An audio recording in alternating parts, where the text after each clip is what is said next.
Сонсогч танд энэ үдшийн мэндийг хүргэе. Гэрэл нэвтрүүлгийн ээлж дугаар эхлэхэд бэлэн болсон байна. Тэгээд өнөөдөр бид нар хамтдаа маш олон сэдвүүдийг ярилцдаг. Харин өнөөдөр бэлдсэн сэдв гэх юм бол сэтгэлийн хат гэсэн сэдвээр ярилцахаар зочноо өрсөн байгаа. За тэгээд бидэнд бас өнөөдөр оролцох боломж заа гэж хэлээд хүрэлцэн ирсэн маш их баярлалаа. Маш баярлалаа. Бид нартай уух хөмс өрсөлдлийн хуваалцгаа үзэл бодлоо хуваалцахаар ирсэн. Бид нар тэгээд их сонирхож байна л да. Удирдлагын их том шинжилгээ ухаан удирдлага гэдэг зоddорын удирдлагч хүний мөн чанар дээр асар олон гайхалтай мөн чанарууд бусдад онцлогуд байдаг. Тэрэн дундаас яг өнөөдөр удирдлагч хүн сэтгэлийн хаттай байх ёстой гэдэг талаас нь ярилцгаа гэдээ ирсэн. Тэгээд нэгдүгээрт өөрийн чинь яагаад заавал энэ сэдвийг энэ талаас нь харж ярилцахаар сонгов гэдэг. Маш олон сэдвүүд байгаа шүү дээ, тийм ээ. Удирдлагч үнэлэх яагаад энийг онцлох болов ч юм. Тэгээ сүүлийн үед чинь бүр ингээд хүн болгоно л ярьдаг сэдв болчихлоо шүү дээ. Өөрийн чинь энэ талаас нь харж эсвэл бүр болохоо очиад байгаа юм болов уу? Яг уу удирдлагын одоо хэмжээнд болохоор маш олон төрлийн одоо боловсролууд бол байгаа. Тэдний бидний тий. Харин сэтгэл гэдэг юм байна болохоор хүн өөрөө сэтгэлийн амьтан. Тэр сэтгэлээр хоорондоо харилцаж тэр зүйлээр дамжуулаад хүмүүс нөгөө альваа одоо удирдлагын харилцаа явагдаж байдаг. Тэгээ ихэнхдээ хүмүүс болохоор сурч мэдсэн боловсролсон зүйл дээр зарчим дээр ерөнхийдөө анхаарал их тавьж идэг. Гэвч тэр зарчмыг гаргаж байгаа боловч үнэндээ болохоор тэр хүн ямар зүрх сэтгэлээр хандаж байна гэдэг чухал байдаг. Тэгэхээр яг сэтгэлийн хат гэдгийг болохоор зөвхөн нэг энгийнээр хэлэх юм бол амьдралын ямар нэгэн жаргал зовлон донд тэр хүн ямар нэгэн туршлагыг олж авах тэр хэмжээг л одоо цензурыг л одоо хэлэх баха гэж бас бодож байгаа. Тэгэхээр ямар нэгэн байгууллагад болохоор ер нь бол удирдагч хүний сэтгэл гэдэг сэтгэлийн тэр тэнхээ болон тэр амьдралаас олж авсан сэтгэлийн тэнхээ тэр хат гэж нэрлэдэг байгаа зүйл нь бол нэлийн чухал байдаг. Өөрөөр хэлбэл тэр хүн хэр зэрэг сэтгэлийн тэнхээнд одоо суралцсан тэр хэмжээрээ нөгөө хүнийг өөрчилж өгдөг. Одоо шинэ хамт ажиллаж байгаа улсуудаа гэсэн үг үү тий? Одоо хамтарч байгаа юу сонирхуулаад ярихад та удирдлагын тухай ингээл ярьж юм удирдлагын тухай тодорхой хэмжээр удирдах албан тушаал ч юм уу удирдах ажил юм хийж байгаа болж таарах тэгэхээр яг юу хийдэг вэ удирдлагын одоо хүн удирдчаад энэ удирдлага хийхэд бол албан тушаал байд юм уу эсвэл өөр бас байдлаар хүний удирдах гэдэг юм. Яг одоо хоёр том юм ярьдаг шүү дээ. Нэг нь болохоор яг одоогийн эрх мэдэлтэй холбоотой зүйл байгаа. Нөгөөхөр хүн өөрөө бол удирдлага баггүй тэр зүйл. Хүн өөрөө тий. Би бол яг одоо бол мөрөөл ба хайр гэдэг Христийн чуулганд удирдлагын ажил хийж байгаа. За тэгээд яг хүмүүстэй тулж харьцсан. Тэгээд тэр хүнтэй харилцах чинь тэр хүн гэсэн бас өөрийн гэсэн бас удирдлага гэж бас байж идэг. Би өөрийн гэсэн бас удирдлага гэж бас байгаа. Тэгээд арай жоохон ялгааны зүйл байгаа. Гэхдээ тэр зүйлүүдэд бид нар хүндэтгэлтэй хандах зүйл нь болохоор энэ хүний сэтгэлийн байр байдал бол нэлээд чухал байр суурь. Удирдлага гэхлээр магадгүй үзэгчд маань Христийн сүмийн пастор юм яг юу хийдэг улсын одоо юм бол гэж ингэж гайхдаг бас сонирхдаг юм байдаг баг л та. Зарим нь магадгүй буддийн ламд санварт адилхан байдлаар хүмүүс очиод юм асуудаг залбируулдаг гуйлгадаг ингээл нэг юм болов гэж бас их хардаг баг. Тэгэхээр ер нь пастор хүний хувьд сүм яг удирдаад авч явж байгаа хүн олон тийм найз нартай хадгалгүй. Тэгэхээр та нарын юм гэдэг мэргэжлийн ажлын хийдэг ажлын онцлог яг юу вэ? Удирдлагын хувьд компани пүүс компани удирдах жагаад дараа захирлаас юугаараа илүү онцлогтой вэ? Өөрөө юу гэж боддог вэ? Яг уу байгууллагуудыг харах юм бол тэр байгууллагын удирдлагын зарчмаар ерөнхийдөө явагддаг. Харин бидний хувьд болохоор тэр хүн өөрийнхөө амьдралыг өөрөө авч явах, өөрөө ухамсарлаж, өөрөө ухаарч, өөрөө тэр зүйлүүдийг одоо синхэрч ойлгож юу нэг сайн дурын ухамсарынхаа үүднээс та нарт одоо удирдуулаад явж гин гэсэн хүмүүсийн хувьд бол нэг талаас тэгж ойлгож байна. Яг нөгөө талаас бол бид нар бол тэр хүнийг тэгж явахад туслах хэрэгтэй. Тэгэхээр эргээд нөгөө бид нар сэдв рүүгээ оръё л та. Тэг сэтгэлийн хат гэж ярьж байна. Энэ сэтгэлийн хат гэдэг зүйл дээр эрчүүдийн тэр дундаа эрэгтэй хүмүүс тэр маш их бас голчлон яригддаг зүйл шүү дээ. Сэтгэлийн хаттын талаар дууч хүртлээд эр хүн зөрөсөн дуун дээр хүртлээд тийм хаттай хүмүүс бол эрчүүд юм аа гэд. Энэ өөрөө яг энэ чанар байгааз. Сэтгэлийн хат гэдэг энэ чанар байна. Энэ чанар хүн болгон дээр яг байдаг чанар уу эсвэл энийг бий болгод юм уу? Угаасаа байдаг зүйл үү? Энэ хөгжих ёстой гэж хүний дотор байдаг. Угаасаа байдаг гэж. Тэгээд амьдралын янз бүрийн тэр байр байдлуудаас нөхцөл байдал шалтгаалаад тэр хүн тухайн үед яаж хандсан бэ гэдэг бас ямар тухайн нөхцөл байдал юуг олж авсан бэ гэдэг тэр хандгаас шалтгаалаад тэр хөгжиж байна үгүй гэдэг нь бас шалтгаалдаг зүйлүүд байна. Шинэ эрчүүдийн үеж гэсэн бол яг хөө христийн чуулган тэгэхээр хүмүүс нэг архинаас гарсан, тамхинаас гарсан нэг жоохон тэр талын юм айгүйх ингээд жоохон шашинсан ч юм уу тийм. Босод хүмүүс болохоор тэр талаар ингээд өнгөж ирдэг тийм. Өнгөлж гэж тий одоо. Ээсийн сүмд яваад архинаас гарцсан болж л хэлээ штэ энэ гэж ярьдаг усуд байдаг л та тий. Энээс цаашаа гүнзгий яасан их ойлгохгүй байх шиг байна чуулган.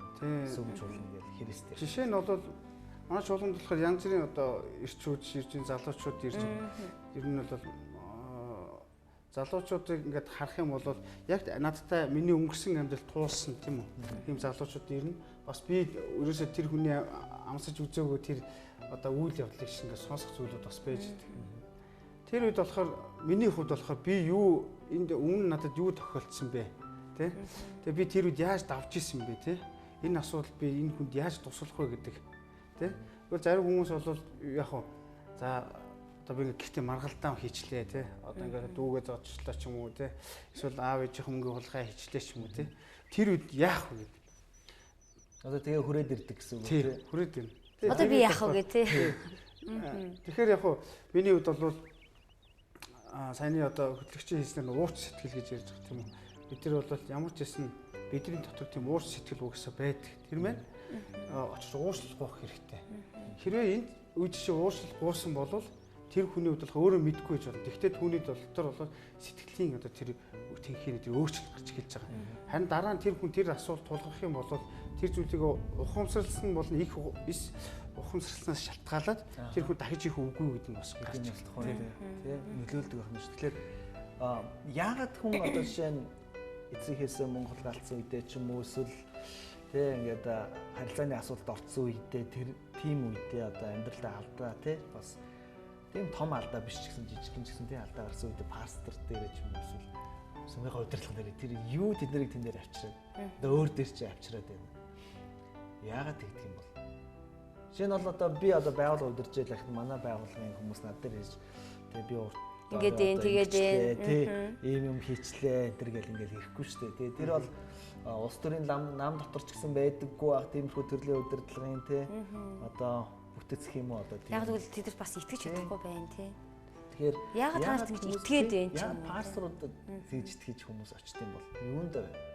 Эсвэл та нар над дээр ирээ бид нар хамгийн аргын зааж өгье гэж яриад тийм үү? Рекламд тийм үү те. Хоёр зүйл байж болно л та. Нэг нь бол ирж байгаа хүмүүсээс шалтгаалж байна. Нэг нь бол итгэдэг хүмүүс ус ирдэг. Итгэдэг хүмүүс ч гэсэн бас ирдэг. Бас ирээд ингэ зөвлөгөө авъя ч юм уу тийм байлаа. Тэгээд тэр хүмүүсүүд мань болохоор нэг талаасаа бол библик одоо тэр суурийг мэдхгүй байгаа учраас энэ дээрс одоо тэр аргуудаас одоо яаж одоо энэ аргаас гарах вэ гэдэг одоо найдвараар ирж болно. За нөгөөтэйгөр бол пастор бол удирдагч хүн одоо мэддэг гэж хэлээд бас арай л хитэрч штэ тийм үү. Тийм учраас пастор бол яг библийн дагуу тэр зарчмыг өгөх библийн дагуу тэр зөвлөгөө өгөх.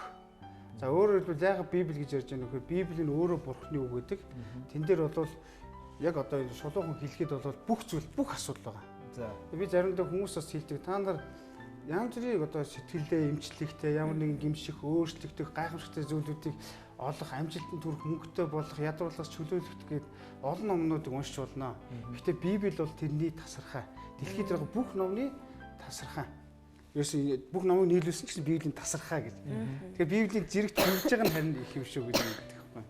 Тэгэхээр өөрөөр хэлбэл пастор хүн бол библиэс суралцж байдаг. Тэр өөрийнх нь бодол санаагаар ярих зэрэг байхгүй. Тэгвэл хувийнхаа зүгээс биш библийн зүгээс бүх тайлбарыг тий. Тэгвэл одоо ингээл түрүүн сэтгэлийн хаттай төвчээртэй одоо байх тухай ярьлаа л да тий. Тэгэхээр өөрөө чинь яг хувьд ажил дээр чинь хамгийн сэтгэлийн хат шаардсан тийм тохиол жишээ байл магадгүй тий хуваалцаж сонирхолтой. За. За. Тэр олон жишээнүүдээс нэгийгээд ялангуяа эмэгтэй хүмүүстэй ажиллах. за. Ирчүүд бол их ойлгомжтой. За тий. Энэ нь бол хөгшөөч гэж ярьчихуулна тий. Бас ингээд тухтайхан ингээд хайлаа нэг энэ үхинтэй ярьчий гэж бас байж болно. Эсвэл ирчүүд суугаа за энийг эр хүн шиг ярьчээ гэж болно тий. Сайхан нээлттэй ярьчих. Тий. Тэгээ тиймэрхүү янз бүрийн аргууд бол байна л да. Тэргээл хэрэгжилж эмэгтэй хүн бол эрэгтэй хүнээс ялгаатай. Тэгээд яг хөө миний хувьд болохоор яг бас би одоо дангаараа удирдах байгаа биш манай удирдлагын баг гэж бас байна. Заримдаа шийдэж чадахгүй асуудлууд их гарна. Одоо бид нар чинь бас чуулган дээр бас хүмүүс бас зөвлөгөө өгөөд бас хүмүүсийг бас дагалдуулах гэж бас бэлтгэх гэж бас байж байгаа. Тэр мэн тэрнээсээ болоод тэр хүнийг одоо ингэж өөрчлөх хэрэгтэй. Чи тэр хүний байранд очиж ойлгох хэрэгтэй гэдээ би одоо удирдлагын хүнд хэлнэ шүү дээ. Тэгэхээр нөгөө хүн чи өөрийнхөө одоо байр байдлаасаа болоод зам байдлаасаа болоод эсвэл өссөн орчноосоо тэр төлөвлөсөн байдлаасаа болоод тэр хүнд яг тэгж төлөөлж чадах байдаг. Тэгэхээр тэр нөгөө хүнтэй дарамт болох гэдэг. Тэгэхээр би энэ хүнийг би харилцааны юм зөрчил бий болоод. Тий, харилцааны зөрчилтэй би болохоор хүлээх хэрэгтэй зарим байдаг. Эсвэл би яг үхээр энэ байдал донд хэлмээр үед бас байгаа. Гэхдээ юу гэж алдааг нь хэлнэ гэсэн үг тий. Тэр үед бол би энэ үед би хэлэх ёстой юу эсвэл жоохон хүлээх ёстой юу гэдэг зүйл. Тэгээ энэ мэн намайг бол ийм төвчээрд бас сургадаг тий. Тийм зүйл. Таны хувьд одоо ингээд л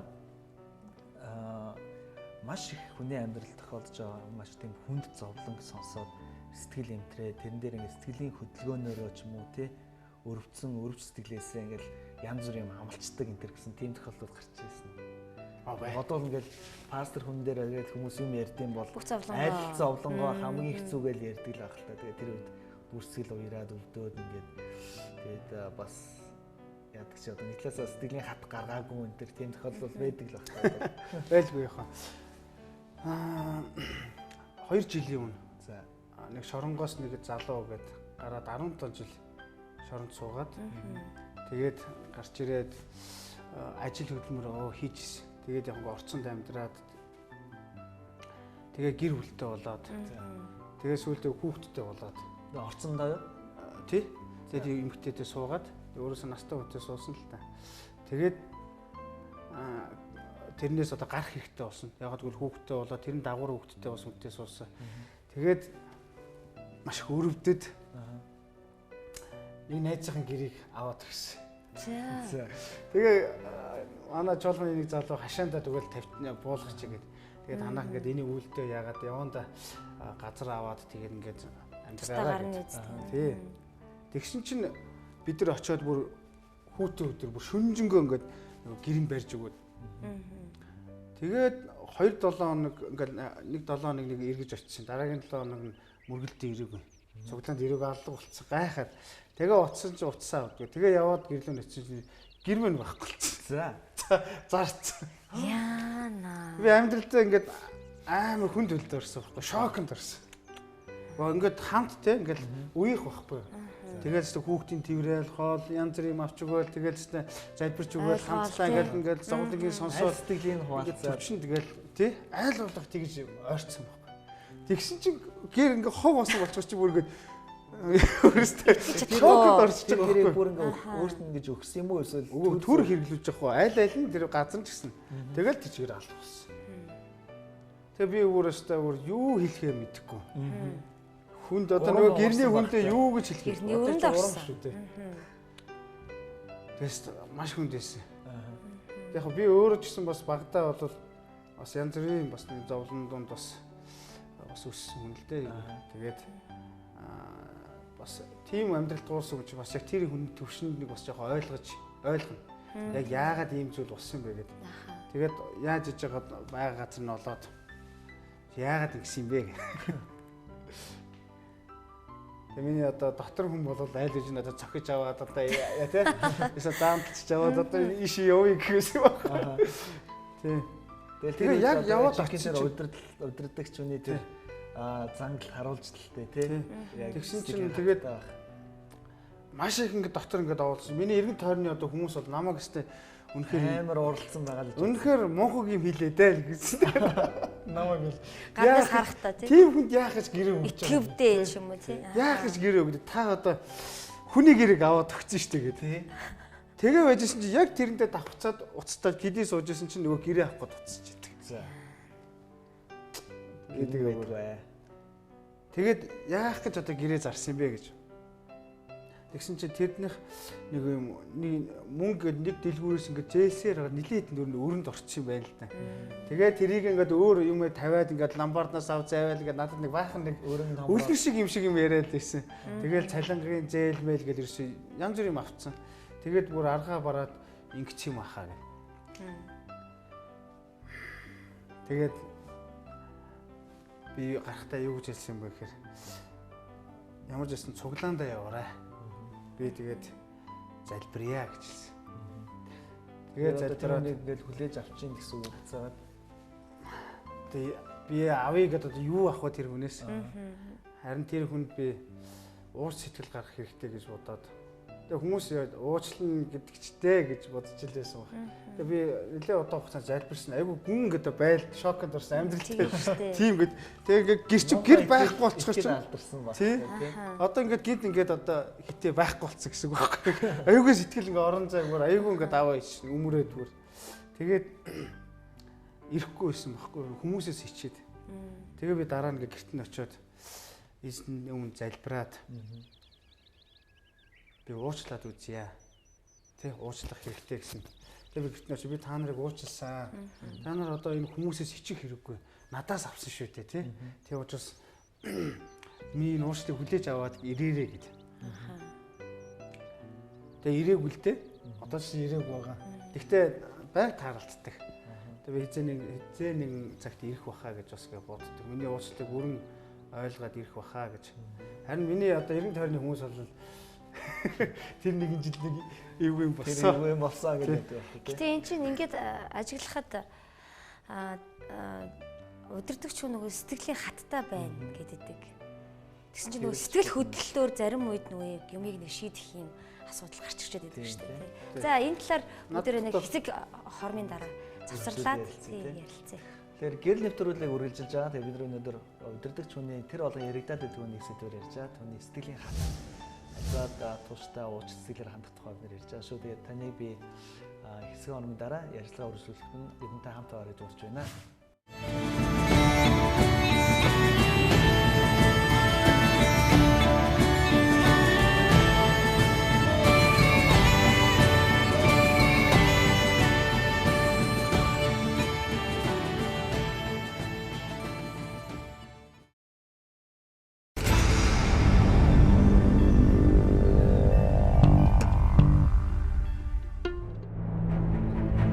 Чи миний хий гэснийг хий.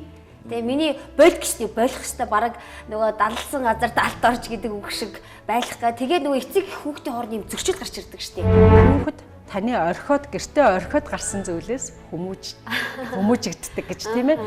Хүмүүжлгүй эцэг их хүүхд хүмүүжүүлж чадахгүй гэж. Ажилд сургах хэрэгтэй, чиглүүлэх хэрэгтэй. Тэгээд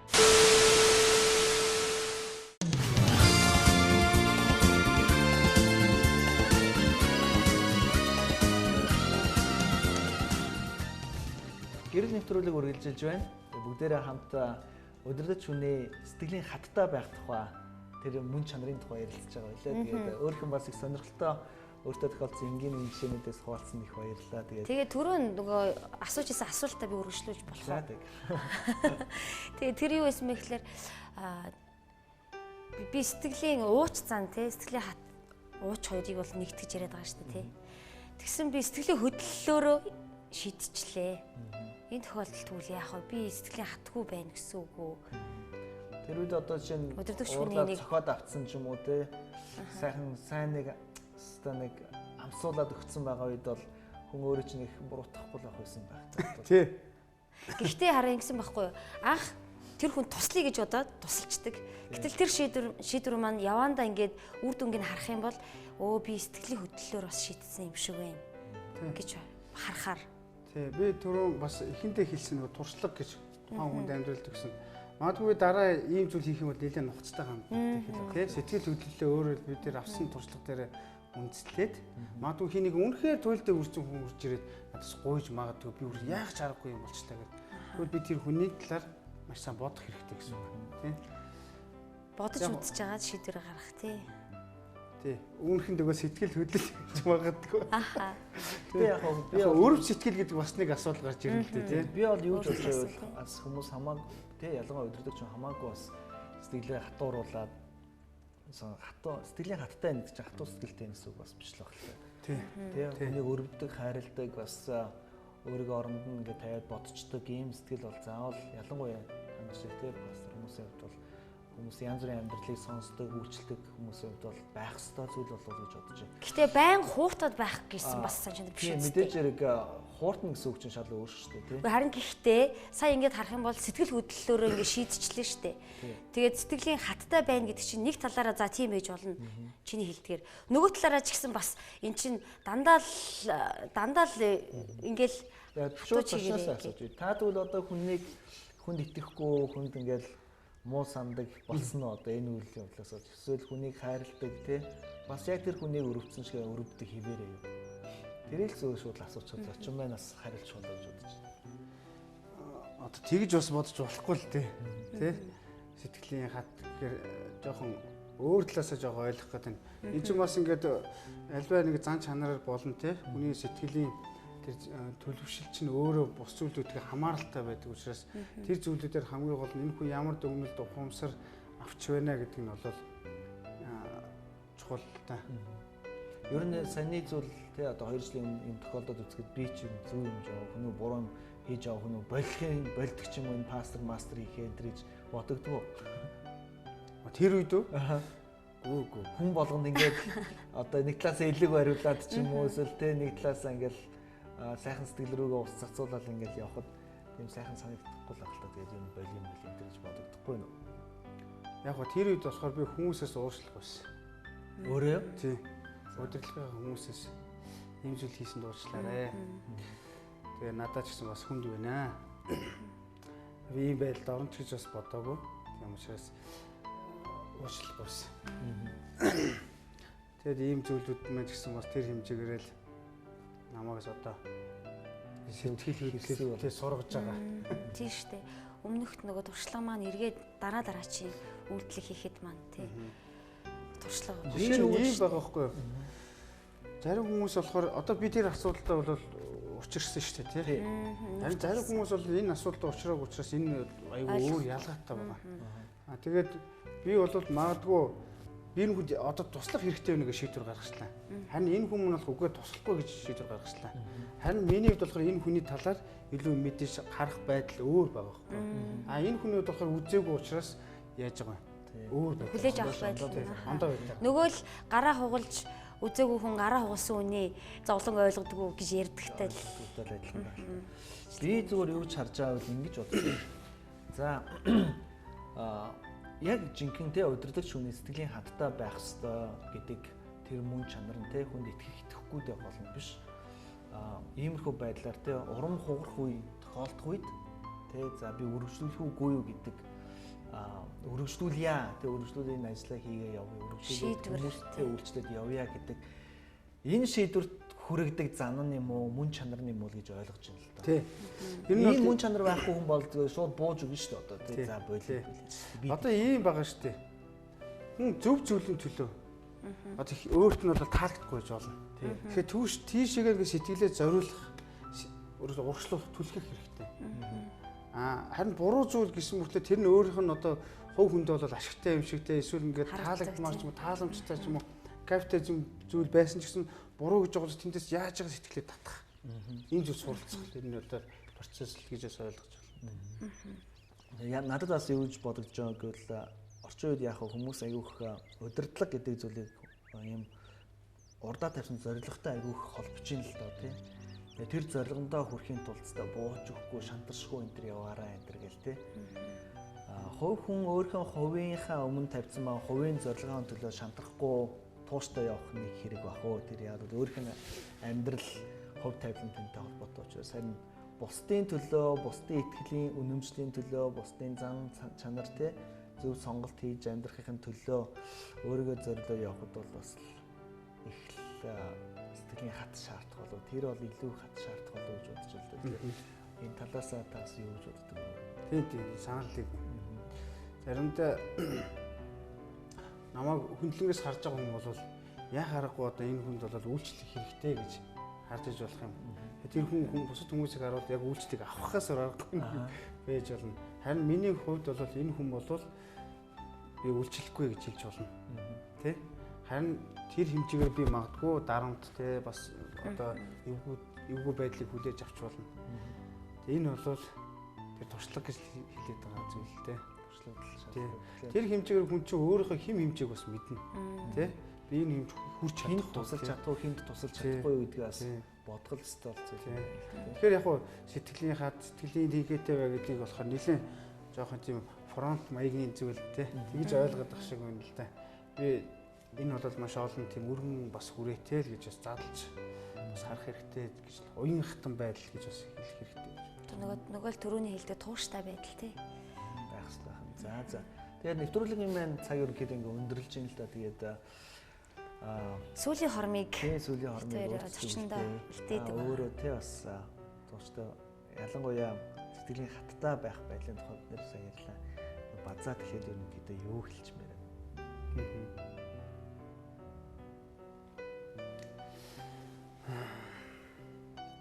Бидний амьдралыг бол мод гэж ойлгол тий модны үр жимстэй мод гэж ойлгол та тэр хөрсөнд юу суулгаж байгаа вэ гэдэг нь бол нэлээд чухал байна л да.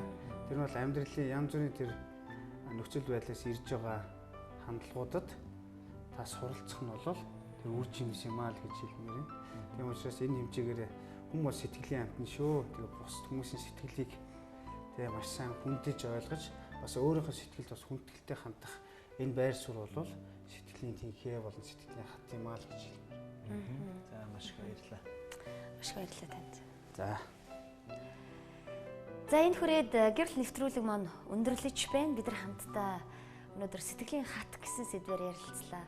Та ч гэсэн хувь хүний хувьд өөртөө сэтгэлийн хатын талаар бас мэдээж ойлголт байж л байгаа. Тэгвэл бидэнтэй бас энэ талаар эргцүүлэл санал сэтгэл байх юм бол бидэнтэй хуваалцаараа бидний эргэн хандлтын утас руу заавал холбогдоорой гэж хэлмээр байна. Тэгээ дараагийн дугаараар ирүүлцъя. Баяртай. Баяртай. Чи миний хий гэснийг хий. Тэгээ миний болох гэснийг болох хэвээр бараг нөгөө далсан газар далд орж гэдэг үг шиг байх га. Тэгээ нөгөө эцэг хүүхдийн хооронд юм зөрчил гарч ирдэг штеп. Хүүхэд таны орхиод гэртээ орхиод гарсан зүйлээс хүмүүжигддэг гэж тийм ээ. Хүмүүжлгүй эцэг их хүүхд хүмүүжүүлж чадахгүй гэж. Ажилд сургах хэрэгтэй, чиглүүлэх хэрэгтэй.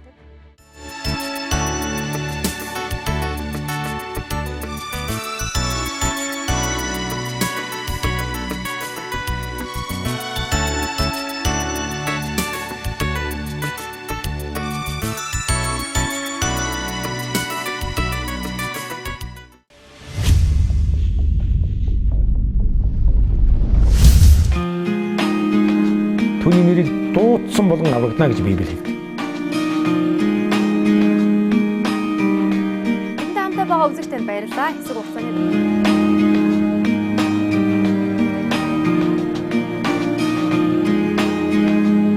Эзэн Иесус та бүхэнд бий бол